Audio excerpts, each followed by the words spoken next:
నల్గొండ పట్టణంలోని నాగార్జున కళాశాలలో జరుగుతున్న రైతు బడి అగ్రి షో ముగింపు కార్యక్రమానికి తెలంగాణ శాసనమండలి చైర్మన్ గుత్తా సుఖేందర్ రెడ్డి హాజరయ్యారు. ఈ సందర్భంగా ఆయన కార్యక్రమంలో భాగస్వాములైన వివిధ కంపెనీలకు ప్రతినిధులకు సర్టిఫికెట్లను అందజేశారు. ముగింపు సమావేశంలో ఆయన మాట్లాడుతూ వ్యవసాయం అనేది మన దేశానికి ప్రధాన జీవనాధారం అన్నారు.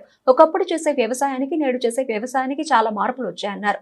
ఈ రోజుల్లో వ్యవసాయం లాభసాటిగా ఉందన్నారు. అధునాతన పద్ధతులు, నూతన యంత్రాల వాడకం సరిగ్గా తెలుసుకుని వ్యవసాయం చేసేవారు ఆదాయాన్ని పొందుతున్నారని ఆయన తెలిపారు.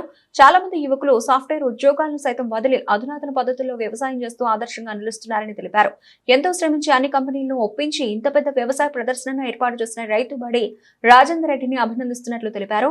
వ్యవసాయ కూలీలు దొరక్కపోవడం అనేది ప్రధాన సమస్యగా ఉందని, ఆ సమస్యను అధిగమించేందుకు అధునాతన యంత్ర పరికరాలు వాడే పద్ధతులను తెలుసుకోవాలని ఆయన తెలిపారు. రైతులకు మేలు చేసే కార్యక్రమాలను నిర్వహించేందుకు ఎప్పుడూ తన వంతు సహకారం అందిస్తానని గుత్తా సుఖేందర్ రెడ్డి తెలిపారు. ఈ కార్యక్రమంలో నల్గొండ పట్టణ municipal chairman Buri Srinivas Reddy, councillor ఖాయూం Begum, senior నాయకులు యామ దయాకర్, ఐతగోని స్వామిగౌడ్, మందాడి మధుసూదన్ తదితరులు పాల్గొన్నారు.